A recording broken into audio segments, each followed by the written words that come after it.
Olá, pessoal. Já vamos começar. Tá? Só quem está entrando aí, só esperar um segundinho aqui no Instagram, que a gente vai transmitir pelo YouTube também. Estamos fazendo aqui uma transmissão Instagram e YouTube. Tá? Então, deixa só o Márcio entrar. Deixa eu ver aqui, Márcio Moraes. E aí a gente já começa a falar, tá? Só para fechar ali no próprio YouTube. Boa. Oi, Márcio. Tranquilo? E aí, Matheus, como é que Já você tá? Estamos aí. Tudo bem. Estamos aí ao vivo. Só falei para o pessoal aí a questão do YouTube, né? Ótimo. Então, inclusive, a gente acabou de entrar ao vivo no YouTube. Então, podemos começar? Vamos lá. Vamos lá, Matheus. Vamos nos apresentar aqui rapidamente, né? Quem nós somos, de onde a gente se conhece e qual é o objetivo dessa live de hoje. Mas importante várias pessoas já vinham pedindo que a gente fizesse essa live, né? A gente estava adiando até porque todo mundo com a agenda bem cheia, você cheio de cursos aí, cheio de lives também aí, tentando ajudar principalmente os brasileiros nesse momento, que a LGPD vem chegando, nunca chega, mas ela está cada dia mais próxima, né? E a gente precisa conversar sobre ela, até porque já há muitas coisas que devem ser realizadas. É isso. Queria que o Décio, que é o nosso assessor de imprensa que está nos acompanhando, diz que está reconectando aqui, então vamos esperar um pouquinho o pessoal do YouTube dar certo aqui. Beleza, e aí a gente já manda vir. Vamos lá, Matheus, por enquanto, vamos conversando frivolidades aqui, como é que está aí Portugal? Vamos lá, tá? Felizmente tudo tranquilo. Aqui tá falando assim em termos de estranheza, estamos aí no meio de maio e aqui, para que você tenha uma ideia, tá chovendo agora, o que é extremamente estranho para esse momento. Então, a gente não sabe aí se é uma consequência dessa pandemia e dessas alterações climáticas ou o quê. Mas, tirando isso, tá tudo bem. Enfim, né, as coisas aqui estão começando a reabrir agora, para quem ainda não sabe, né, a gente ficou aí por um mês no estado de emergência, na verdade um mês e meio. Então, nesse estado de emergência era literalmente proibido sair de casa, aquela coisa toda que é tipo quarentena, né? E agora, na última segunda-feira, voltou-se, agora está em estado de calamidade apenas, mas... enfim, ainda tem todo o dever de ficar em casa, sair de máscara, etc. Mas está tudo E toda aquela ideia de achatamento da curva, então, funcionou bem. Funcionou. Eu diria que funcionou muito bem, até que, tanto é que Portugal, em termos estatísticos, é um dos países aí que tem uma taxa menor de infecção, etc. Então, realmente, eu acho que funcionou muito bem. E, enfim... Agora é tentar, como as pessoas falam, retomar ou voltar ao normal, coisa que eu pessoalmente acho que não vai acontecer. E esse exemplo de lives aí, ou esse ensino por meio de lives, é algo que a gente, enfim, está vendo claramente, né? O que é bem interessante e extremamente importante que a gente fale sobre isso agora, né? É que como a gente está mudando a perspectiva de tudo, né? Inclusive de como a gente faz educação, né? Nós que somos ambos professores, né? E temos, além das nossas outras profissões, a profissão de professor com paixão. Sim. E a gente está se reinventando e vendo essas soluções como as lives e coisas parecidas como um futuro mesmo, né? Que é importante que a gente compartilhe conhecimento sempre. Claro. O pessoal tá falando aí, Márcio, que tá dando eco no meu áudio. Vê se você consegue, de repente, abaixar um dos... Só para deixar claro para quem entrou depois, é porque a gente está transmitindo aqui tanto pelo Instagram quanto pelo YouTube. Então, eventualmente, em um dos aparelhos aí, se você consegue tirar o volume para não dar esse eco. Tá bom, Deus, vou tentar agora, só um minuto. E aí, pessoal, se melhorou. O pessoal que está assistindo aí, depois o pessoal diz aí se continua ou não, mas só para o pessoal ficar tranquilo, a gente só está esperando lá reconectar para a gente poder começar aqui, né, bater o nosso papo rápido aí sobre a LGPD. Tá? Aqui, Márcio, o Realevaldo perguntou em qual é o YouTube, qual o canal do YouTube, se você puder falar aí. Beleza, a doutora Vivian, que nos acompanha aqui, vai botar o link aí. Show. Porque aí lá no YouTube tem uma qualidade até melhor do que o Instagram, e quando a gente finalizar no Instagram e a gente quiser continuar um pouquinho mais no YouTube, a gente consegue também. Décio, se tiver tudo ok, dá um oi pra gente aí, pra gente começar o tema aqui.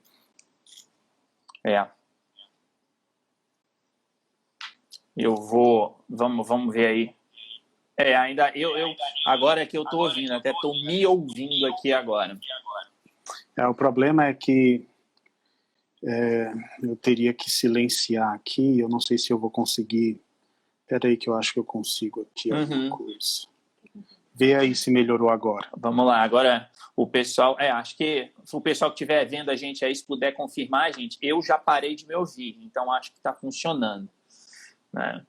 Não sei se o pessoal ainda está ouvindo ou não.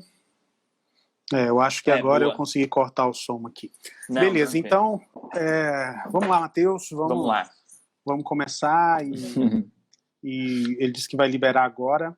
Tá. Então a gente já consegue andar com isso. Show, vamos lá. Vamos lá, então, Matheus. Se apresenta pra gente aí, por favor, para quem não te conhece aqui do Instagram, né?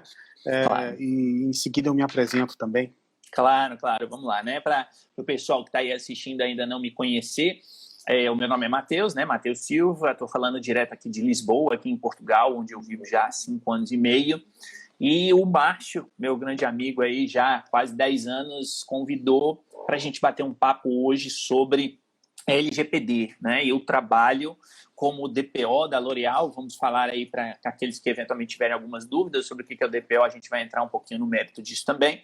Trabalho como DPO da L'Oréal Portugal aqui em Lisboa. Maravilhoso, Matheus. Fala um pouco da sua formação aí também para a gente. Boa. Eu tenho uma trajetória, eu diria, diferente, porque eu comecei, a minha primeira graduação foi em ciência da computação. E aí depois eu mudei para ciência política, fiz graduação em ciência política, fiz mestrado em ciência política, fiz algumas pós-graduações em direito constitucional, em direito eleitoral, ainda quando eu morava no Brasil, e vim aqui para Portugal para fazer um doutorado em direito, doutorado que eu estou só esperando a defesa, né, da banca, no caso, e no meio desse caminho eu comecei a fazer um segundo doutorado também em direito aqui, então eu tenho um foco mais puxado para a área jurídica, e essa basicamente é a minha formação. Estou terminando agora uma outra pós-graduação, dessa vez em direito, pós-graduação avançada em direito da proteção de dados aqui em Lisboa também. Ótimo. Então, para quem não me conhece, eu sou o professor Márcio Moraes, eu sou bacharel em Direito, sou advogado, né? Sou professor aí há uns bons 13 anos, né? Sou professor de Direito Constitucional, é a minha matéria base, né? Também dou aula de outras disciplinas, mas Constitucional sempre foi a minha praia e foi o motivo de aproximação entre eu e Matheus lá quase 10 anos atrás, né? Por compartilharmos desse carinho aí pelo nosso direito constitucional. Eu e Matheus, nesses anos aí, tivemos boas parcerias, né? Desenvolvemos juntos uma ideia do Matheus, que era uma editora, né? Essa editora está funcionando bem até hoje, aí sobre a batuta do Matheus, né? Publicamos livros juntos, sim, né, Matheus? Inclusive, sim, tem alguns livros. Alguns livros da Vestnik foram top lá na Amazon, né? De download, de venda. Então é um orgulho que a gente carrega aí de vários projetos que a gente tocou juntos, né? Além de bacharel em Direito, eu também sou bacharelando em Administração, trabalhei com gestão e trabalho até hoje, né? Com gestão de empresas. Eu tenho uma pós-graduação que eu estou concluindo em Controladoria, sou pós-graduado também em Direito Constitucional e sou mestre em Filosofia, né? Que também foi outra das paixões que aproximaram tanto eu e Matheus porque a gente gosta muito de filosofia e, é claro, a gente sempre vai andar por esses temas aí. Hoje eu sou professor da Universidade Estácio, aqui de Brasília, também sou da equipe diretiva do Colégio La Salle de Brasília, sou sócio do MVTM Advogados, né, um dos sócios fundadores, junto com minhas sócias e meu sócio, e a gente está aí sempre batalhando e entendendo os rumos que o direito vem trazendo, e é isso. Hoje o maior rumo que a gente vem percebendo, e a gente vê que as empresas e os estudantes têm muita dúvida sobre a LGPD. Então, a primeira coisa que eu queria, Matheus, é que tu falasse o que é a LGPD aí pra gente. Então, a Lei Geral de Proteção de Dados, né? Ou seja, a LGPD, é uma legislação, claro, uma legislação federal, aí entrou, ela foi sancionada em agosto de 2018, e era já para ter entrado em vigor em fevereiro, mas não foi adiada para agosto e está sendo adiada de novo, mas enfim.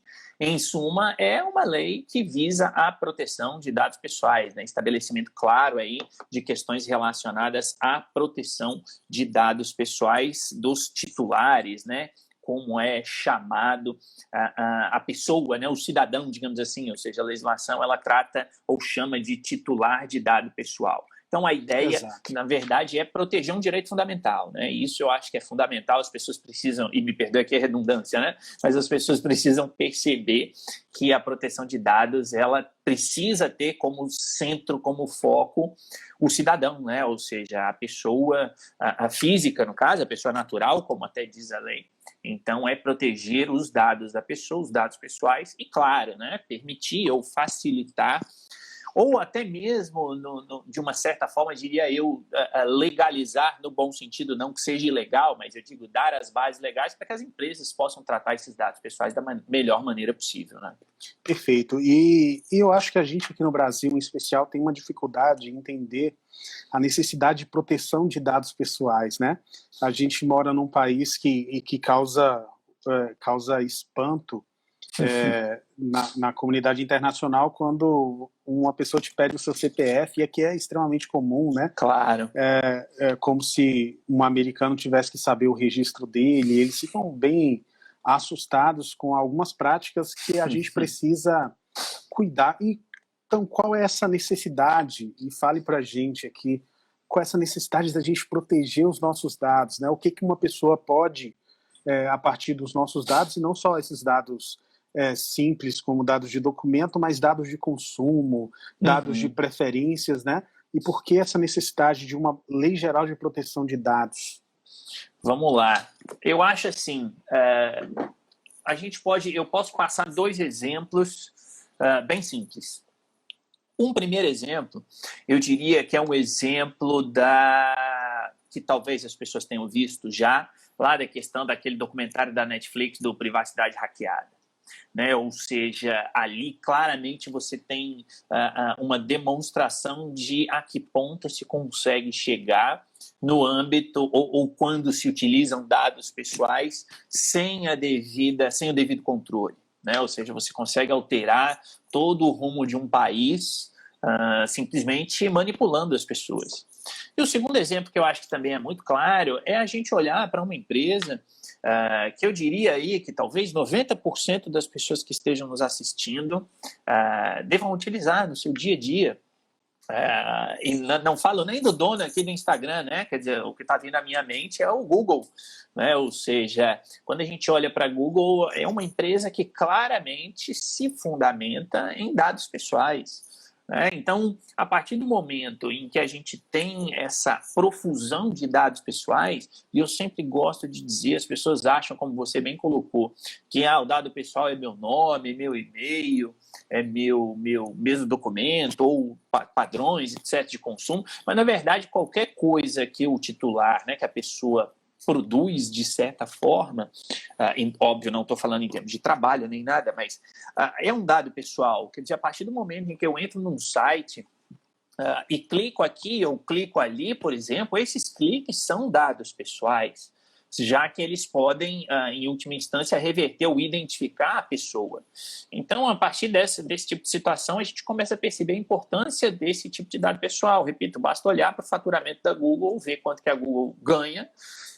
Todos nós conhecemos o tamanho da empresa e é uma empresa que é construída ou foi construída no âmbito de dados pessoais, né? Então, eu acho que isso é extremamente relevante, essa proteção, que ainda é uma proteção incipiente em alguns lugares, e aí diria até no Brasil, né? Então, eu acho que isso é fundamental, porque, como eu disse antes, é um direito fundamental, então, sendo um direito fundamental, precisa ser protegido e bem utilizado pelas empresas, no caso, né?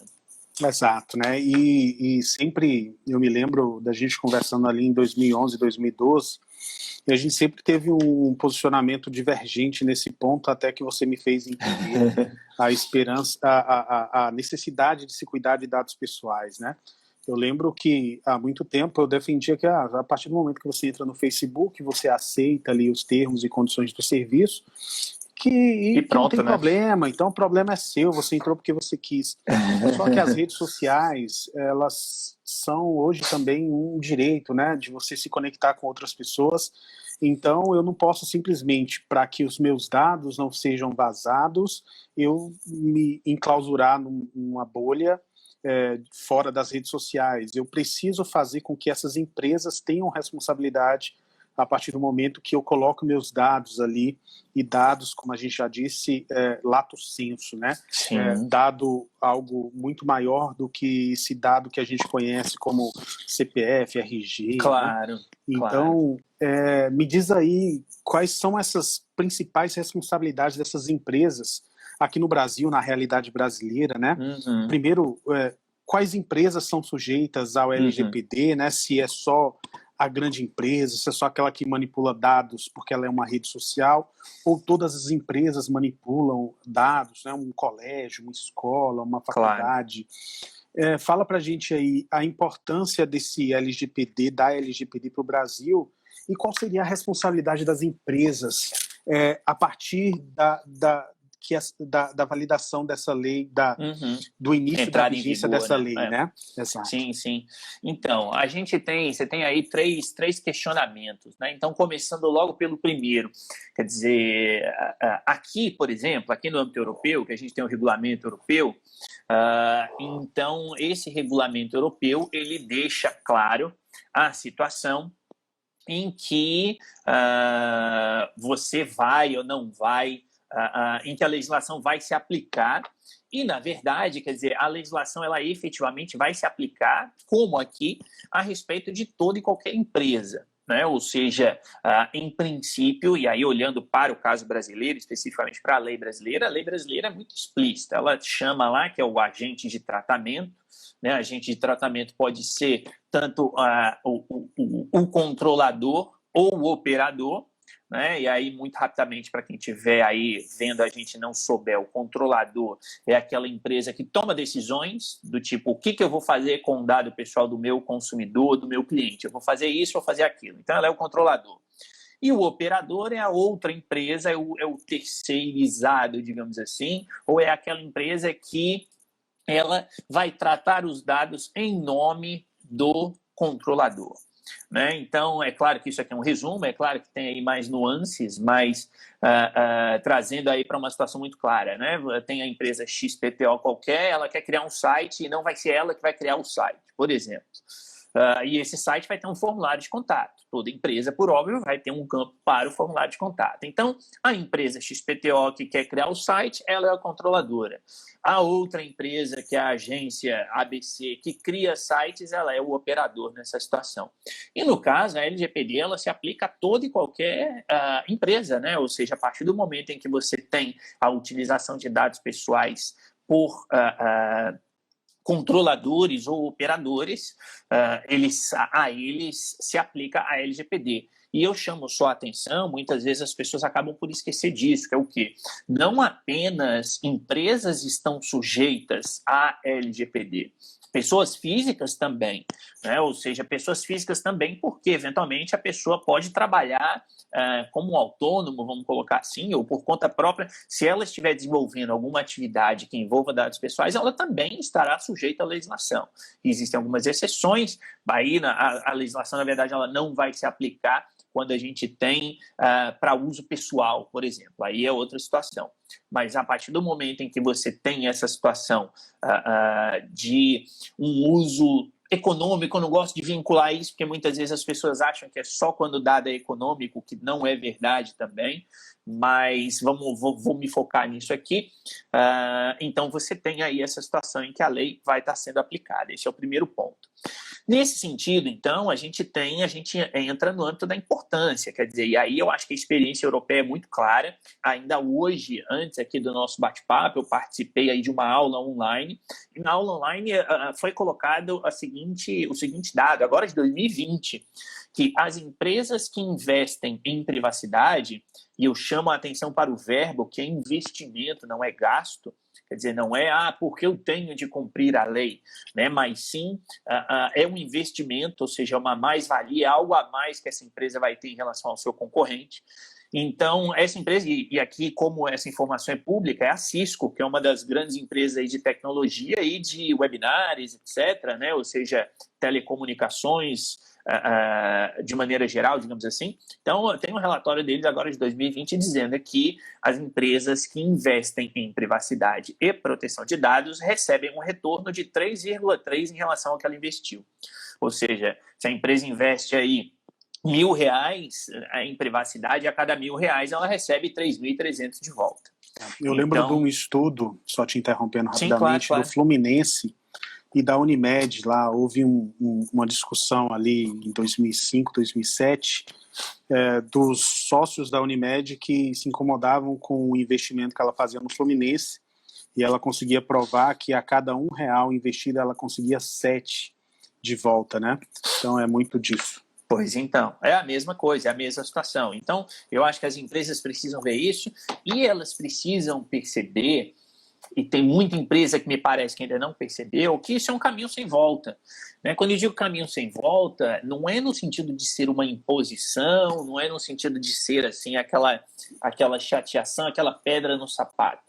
Mas é um caminho sem volta porque, bem ou mal, essa questão de proteção de dados e de privacidade tem crescido no mundo, e agora, nesse momento de pandemia, ainda mais. A gente sabe disso muito bem, quer dizer, mesmo eu estando por aqui, é claro que eu acompanho notícias e vi lá a questão do IBGE, por exemplo, né, de transferir dados lá das telefônicas para o IBGE. A gente tem nessa situação de pandemia a questão aí dos aplicativos de rastreamento, quer dizer, são dados pessoais. A gente tem ainda a situação, por exemplo, de medição de temperatura, né? Então, vamos voltar à normalidade. Aí você mede ou não mede temperatura, né? Então, pode ou não pode? Então, a gente tem uma série de situações que são situações que dependem disso. E as empresas, isso é uma forma de elas demonstrarem uma responsabilidade em relação àquilo que elas fazem com o consumidor, né, com os dados do consumidor. Quer dizer, por isso que eu digo que é um caminho sem volta, não tem como resistir, digamos assim. Né? É claro que a gente sabe que existem lobbies contrários à entrada em vigor da legislação, ou pelo menos a entrada em vigor nesse momento, mas são coisas que precisam ser vistas, né, ou precisam ser até porque existe o custo. Né? Até porque existe o custo da implementação da LGPD, né? Claro. Então, algumas empresas vão fazer o lobby. Eu e Matheus já discutimos muito lobby em um dos projetos que a gente desenhou há uns anos atrás. Né? E a gente sempre estava falando muito dessa necessidade da verbalização do lobby, né? Do reconhecimento. Sim. Porque, é necessário e é importante que se faça. Mas quando a gente tem um lobby claro, a gente sabe quem está lutando contra a LGPD, porque ele deixa isso claro, e quem está lutando para que ela entre em vigor o mais rápido possível. Claro, né? claro. E você falou muito bem aí sobre essa necessidade, e volta e meia eu fico me perguntando, assim, qual é o mais importante? No início da sua fala, você se apresentou e você nos lembrou que hoje você ocupa o cargo de DPO lá da L'Oréal, né, que é uma das grandes empresas de cosméticos e outras áreas do mundo aí, claro, né, extremamente reconhecida, e o que me deixa extremamente confortável de falar contigo sobre esse tema, porque é um tema que você atua com ele, né? Você não é só um estudioso do tema, mas também alguém que aplica isso diariamente no seu trabalho. claro. Fala pra gente o que é o DPO e se aqui no Brasil eu preciso também dessa figura, como construir essa figura para que a gente tenha uma implementação do LGPD de uma forma mais completa. Me fala aí um pouco. O DPO, e aí eu até peço, eu sempre gosto de pedir desculpas porque eu acabo usando, por óbvio, como eu já estou aqui, estou acostumado, então eu acabo usando sempre como se fala por aqui, que é o DPO, né? Então, aqui em Portugal tem um pouco disso em alguns aspectos, pelo menos, um certo aportuguesamento, digamos assim, até porque, claro, português é a língua oficial da União Europeia, então o regulamento europeu está traduzido e etc. Ainda que a tradução seja a mesma que está lá na lei brasileira. A lei brasileira traz lá no artigo 41, que é o encarregado para a proteção de dados, para o tratamento de dados. E aqui também é o encarregado de proteção de dados, é a mesma coisa, mas por padrão se utiliza essa sigla aí do DPO, do DPO, né? Então, o que é essa função? Essa função, na verdade, eu sempre gosto de dizer que ela está no meio de um tripé, digamos assim. E qual é esse tripé? Ou desse triângulo? De um lado, claro, você tem o titular, em um dos vértices desse triângulo, que é o titular do dado pessoal. Num outro vértice, você tem a empresa, que trata esse dado pessoal desse titular.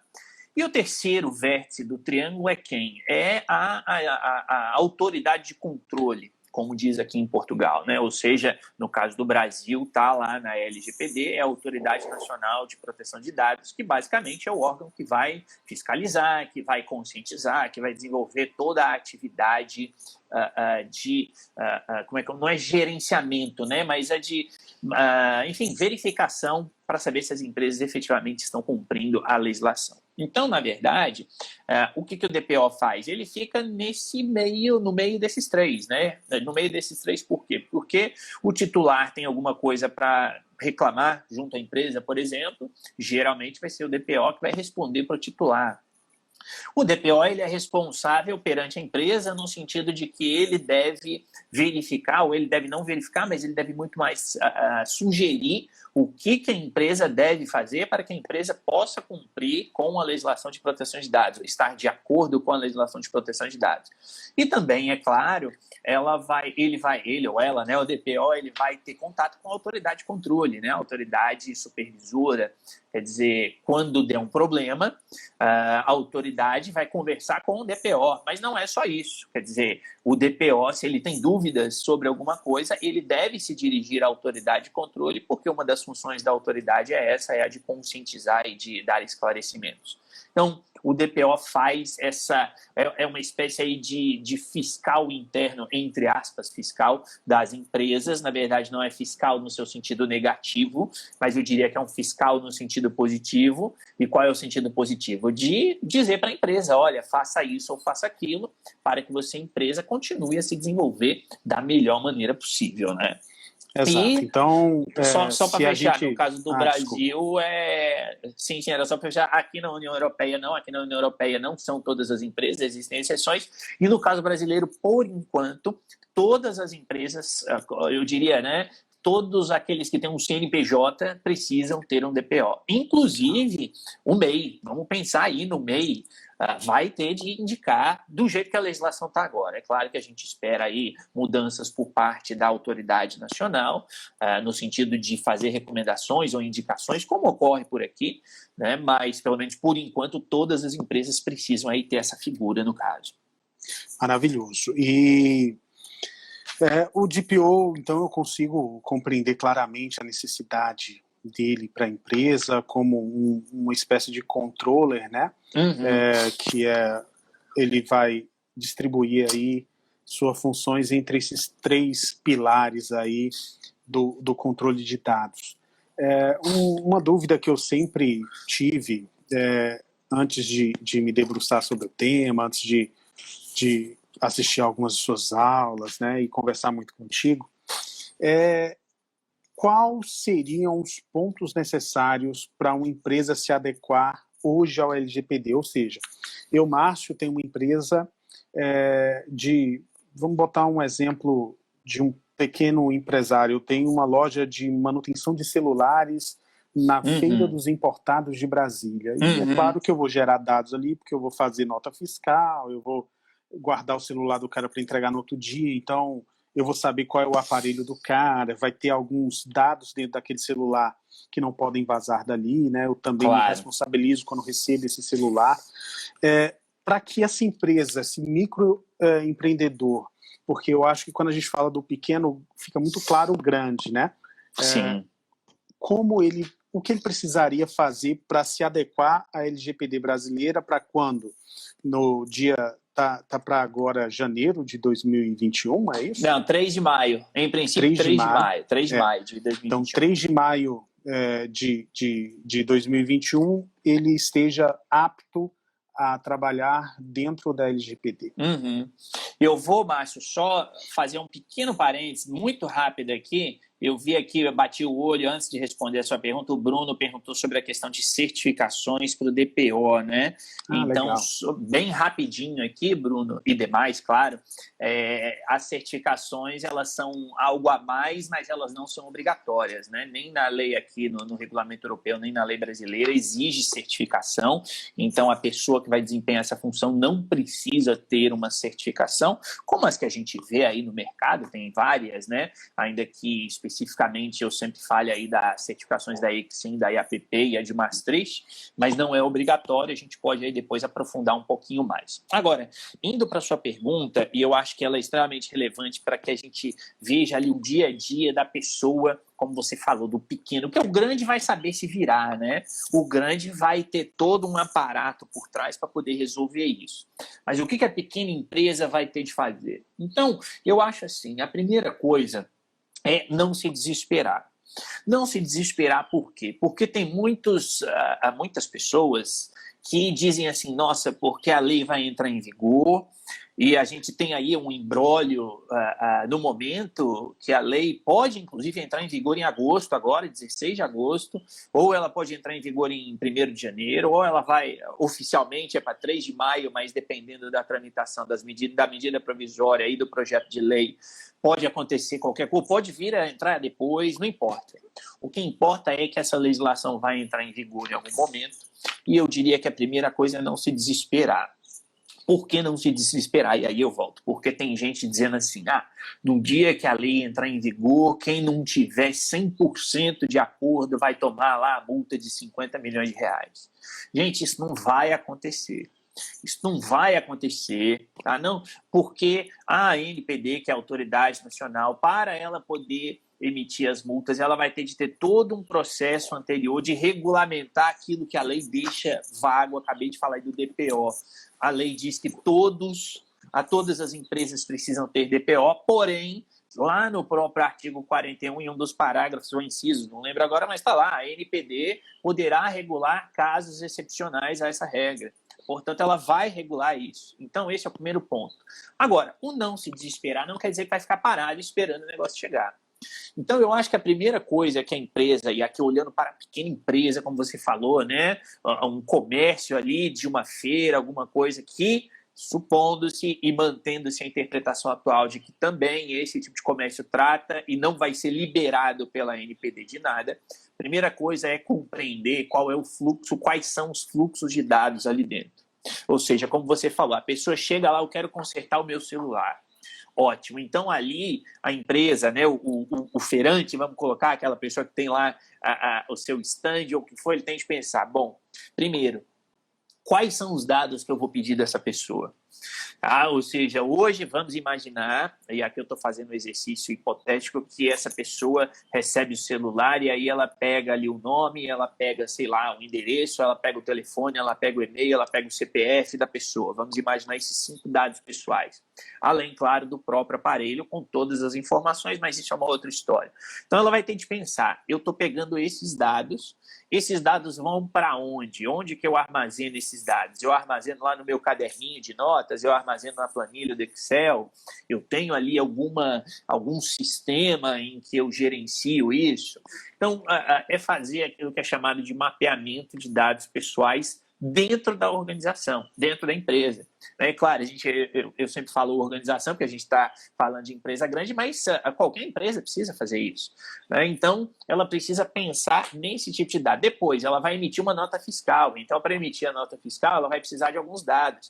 O que ela faz com esses dados? De onde que esses dados para a nota fiscal vêm e para onde eles vão?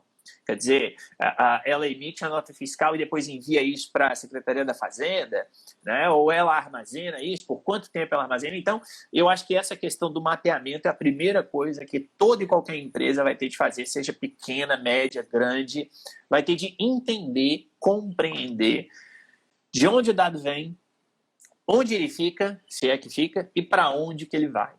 Por quê? Porque se a empresa não tiver isso, não souber disso, como que ela vai saber o que ela tem de fazer depois? Então, esse é o passo central, é começar por aí. E aí, claro que a gente, para fazer esse trabalho ele vai depender do quê? Ele vai depender, claro, do nível da empresa. Como você falou, uma empresa pequena, ali um stand de uma feira, por exemplo, você vai lá, você conversa com a pessoa, entrevista, etc. E você tem um mapeamento razoável ali, talvez, no primeiro momento até. Se for uma empresa média ou grande, uma empresa grande que tenha diversos setores, que tem RH, que tem financeiro, que tem setor de compra e venda, que tem setor de marketing, etc., aí a coisa muda um pouco de figura, né? Porque aí você não vai fazer tudo isso de um momento para outro. Você não vai simplesmente, hoje aqui eu estou iniciando o mapeamento e hoje eu já vou ter a resposta. Quer dizer, não vai ser, por óbvio, assim que vai funcionar. Então, eu acho que essa questão do mapeamento é a primeira coisa que a empresa vai ter de pensar. Como fazer este mapeamento, como que ela vai, ou seja, o mapeamento, repito, sendo esse fluxo dos dados, de onde ele vem, para onde eles vão, no âmbito da própria empresa. Então, sem isso, a empresa não consegue nem dar o pontapé inicial ao mapeamento, à adequação àquilo que a legislação exige, né? Esse é o primeiro passo, não tem como fugir disso. E legal que ali no início a gente falou muito dos dados pessoais como um direito de primeira geração ali, de liberdade, né? E o que a gente precisa entender para que a gente não esqueça nunca mais o quão é importante que os dados estejam bem tratados para que nós, como pessoas físicas, saibamos a importância disso e para que os empresários que estão nos assistindo aqui, né, a gente convidou alguns empresários para nos assistirem nesse momento, para que eles entendam de uma vez por todas por que esses dados pessoais são tão importantes. Eu lembro, estava assistindo aquela série Westworld, sim, né? Sim. E estava assistindo esses dias, e sem spoiler, é claro, né? E tem um momento da terceira temporada ali que eles falam assim, nós captamos esse dado quando ainda não existia uma lei que nos proibia de fazer isso, né? Então, por isso nós temos um banco de dados tão grande.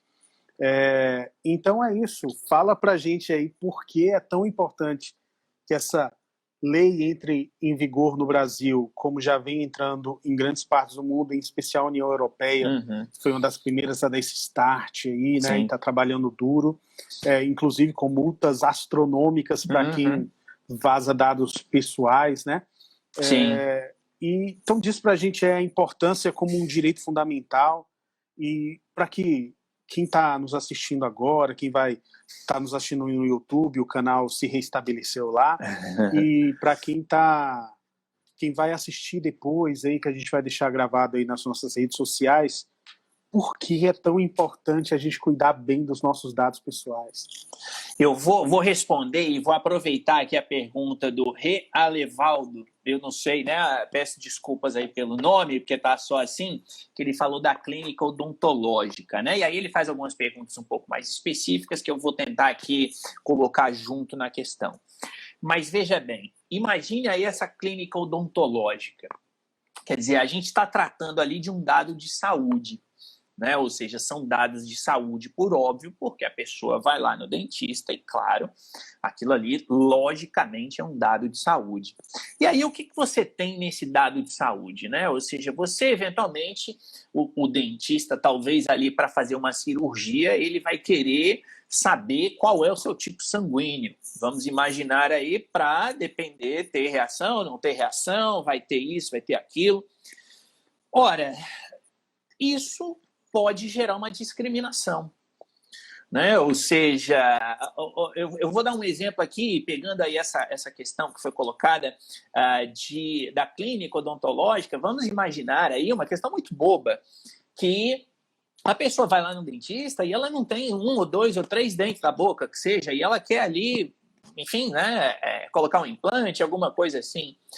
E aí, uma artista, né, que vive da imagem. Pronto, exatamente, uma pessoa que vive da imagem. Aí vamos imaginar que essa informação é violada, como se diz, há a violação desses dados pessoais, há um vazamento desses dados pessoais, né? Ou seja, a gente tem aí claramente uma situação de...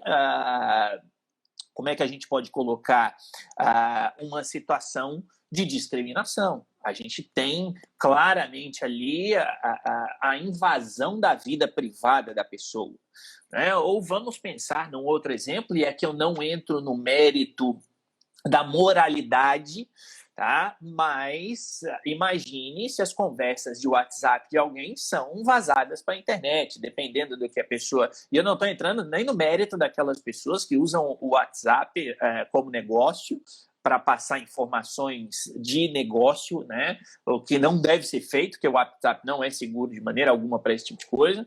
Mas vamos pensar em termos de informações pessoais. Fulano fez isso, Beltrano fez aquilo, etc. Quer dizer, a gente tem uma situação claramente aí discriminatória, né?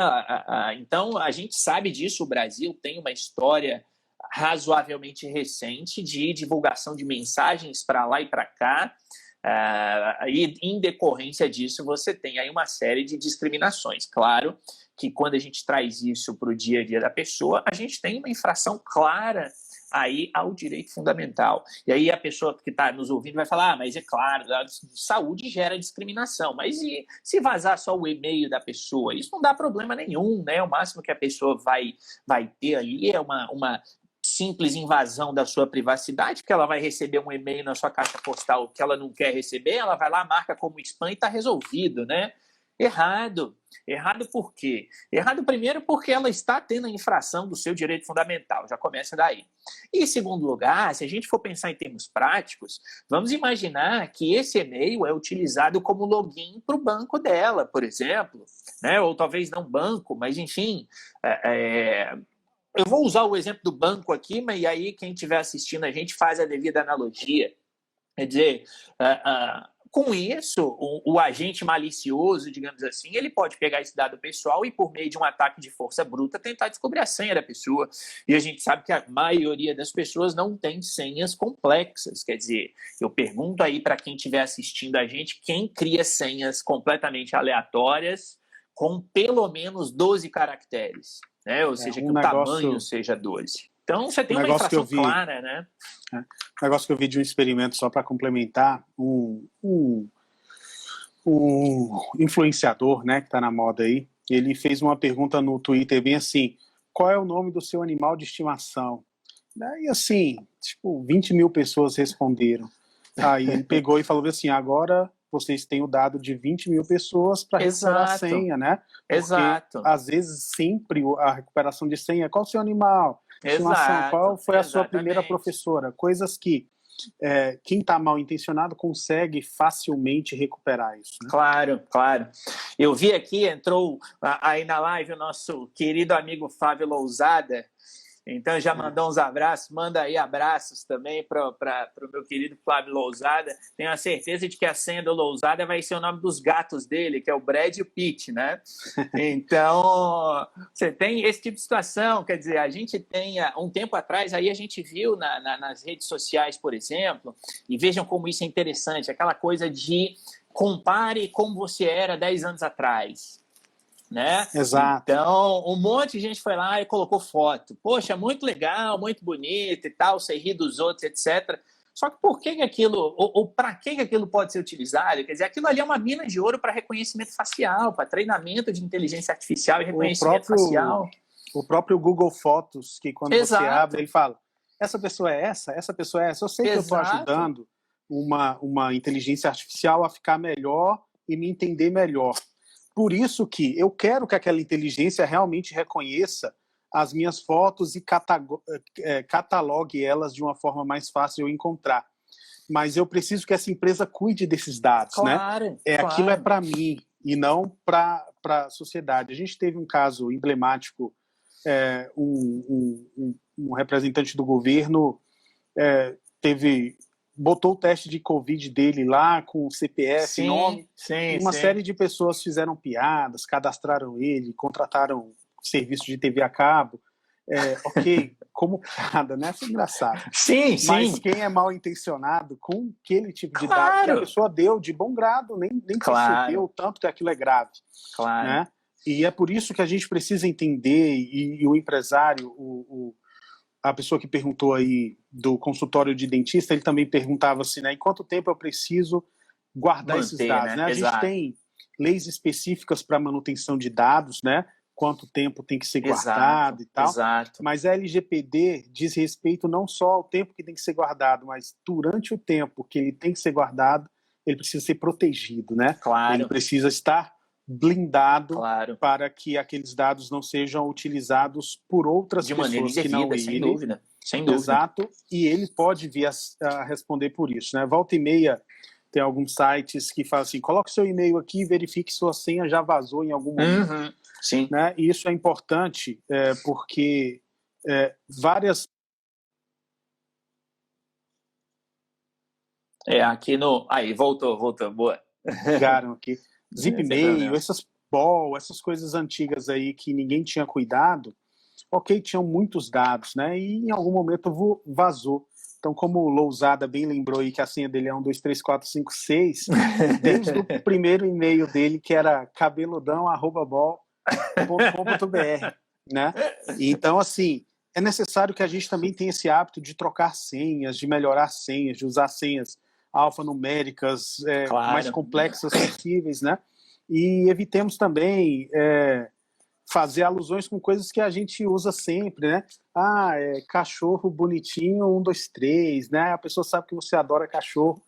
Então é isso. Então, voltando aqui ao lado das empresas, é importante que, além desses dados serem mantidos, hoje a gente tem dados que têm que ser mantidos 5 anos, 10 anos, 15 anos, a gente está falando de dados tributários, né? Que é uma área que o escritório também atua, né? A área contábil também tem os seus prazos, e o mais importante é que dentro da LGPD, além de respeitar esses prazos de manutenção e depois o descarte correto, eu ainda tenho que proteger que esses dados fiquem seguros. Porque a partir do momento que uma pessoa me passa um dado como esse, que era o exemplo que Matheus dava aí, um grande artista perdeu 3 dentes no acidente, ele não quer que aquilo vaze, ele vai lá no meu consultório de dentista, deixa lá os dados dele e eu vazo aquilo para a imprensa lá, ou então um descuido mesmo, ou então eu comento no grupão do WhatsApp, gente, olha quem veio aqui hoje, e manda uma foto. Então isso gera uma responsabilidade para o empresário, e a LGPD vem para dizer qual é a responsabilidade dele, para que ele já tenha essa exata noção do que ele tem que fazer. E o DPO é esse cara que vai estar dentro da empresa lá auxiliando a todos da empresa a saber quais são os dados sensíveis, quais não são dados sensíveis, o que pode ser transmitido, né? Eu sempre dou muito exemplo de colégio. Primeiro dia de aula, eu vou lá, tiro uma foto da turminha, nossa, linda, e meto no Instagram. Aí vai lá no contrato e o contrato tem lá, o pai autoriza que a foto seja utilizada. Cuidado, né? Bem assim que a LGPD traz, né? Não posso ter simplesmente um aviso genérico ali e pronto, né? Fala um pouco disso pra gente, Matheus. Claro. E aí eu volto até a pergunta lá do Evaldo, que ele colocou antes, por exemplo, e você tocou num ponto relevante, né? Ele falou lá qual seria a base legal. Então, a gente tem ali um tratamento de saúde, e aqui, pensando de uma maneira bem genérica, a gente poderia dizer que o que permitiria a base legal seria exatamente a questão da tutela da saúde, né? Então, ele vai lá, ele coloca, beleza, eu vou fazer esse tratamento aqui, e aí me perdoem aqui, né? Porque a palavra serve para os dois, o tratamento do dado pessoal e o tratamento do dente da pessoa, então eu vou usar a tutela da saúde, show de bola. Só que essa é só uma perna da proteção de dados, quer dizer, é o aspecto legal, o aspecto vinculado ao cumprimento das exigências legais. E por quê? Porque essas mesmas exigências legais, né, a LGPD também fala da questão que aí você tocou, que é a questão da segurança. Ou seja, não adianta o cara lá o dentista, ele ter lá, definiu perfeito, olha, para esse tratamento eu vou usar a base legal, para esse a execução do contrato, para esse aqui, sei lá, vai ser o consentimento, ou seja, ou este outro é o meu legítimo interesse, mas ele guarda aquelas imagens, e eu estou falando aqui, imaginando uma imagem de um raio-x, por exemplo, num pendrive, sem nenhum tipo de criptografia, que ele deixa em cima da mesa e qualquer um pode ver, né? Ou seja, não adianta, e isso vale para qualquer tipo de empresa, você fazer lá um sistema fantástico e você não conscientizar o seu colaborador de que se ele levanta para ir no banheiro, ele tem de travar a tela. Ah, mas o banheiro é aqui do lado, eu vou demorar 1 minuto. Mas nesse minuto alguém pode passar ali, olhar a tela e pegar uma informação qualquer e usar de maneira indevida. Né? Então, o que é importante é sempre compreender que o cumprimento da legislação, apesar de ser uma legislação, então, por óbvio que ela tem o seu aspecto legal, é claro, a ser cumprido, mas a própria legislação traz essa questão de segurança, e aí a gente vai para o lado da segurança da informação. Ou seja, não adianta eu ter uma base legal excelente, cumprir todos os princípios, pedir o mínimo de dados possíveis lá do titular, show de bola, perfeito, mas deixar isso tudo salvo. Eu gosto sempre de dar o exemplo, eu vou salvar lá as senhas do meu consumidor num arquivo TXT qualquer, em que todo mundo tem acesso. Então é óbvio que você precisa garantir os dois. Da mesma forma, e você tocou também um ponto muito importante, pensando em termos de escolas, por exemplo, que vão tratar com dados de crianças e adolescentes, não é só dizer, e isso vale para a escola, mas vale para qualquer coisa, autorizo tal coisa. Eu ainda vi ontem um seminário que vai ocorrer, e aí tinha lá o formulário de inscrição, e aí o formulário já estava errado, por quê? Porque é um webinar. Se é um webinar, o que a empresa precisa para ela me dizer que vai ocorrer? Ela precisa do meu e-mail para me mandar o link de onde o negócio vai acontecer. Mas aí pedia o nome, tudo bem, o nome eu até entendo e concordo. Aí tinha o nome, tinha o e-mail, mas pedia lá o quê? Pedia telefone. Ora, para que a empresa precisa do meu telefone? Ela pediu o meu cargo. Para que ela precisa do meu cargo? Ela pedia a minha empresa. Para que ela precisa saber onde eu trabalho?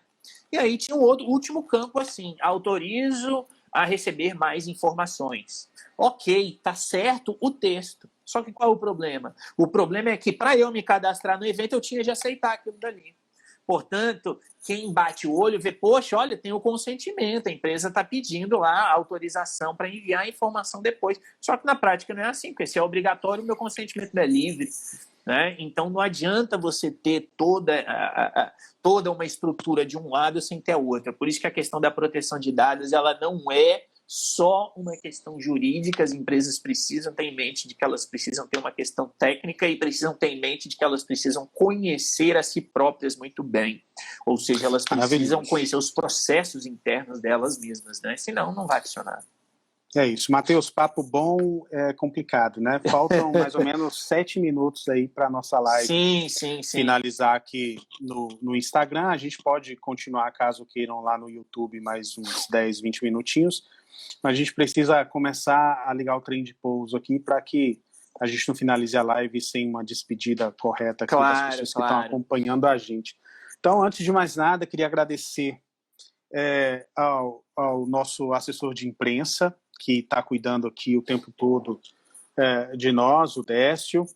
Queria agradecer ao MVTM Advogados, meus sócios e minhas sócias, que também dão todo o suporte, né? Queria agradecer a Ruth, que também está aí no suporte com o Matheus, e principalmente ao Matheus por ter se disponibilizado a bater um papo. A gente bate papos demais, ainda bem, mas a forma de bater papos tão construtivos na forma de live, a gente acaba ajudando algumas outras pessoas que estão interessados no tema, né?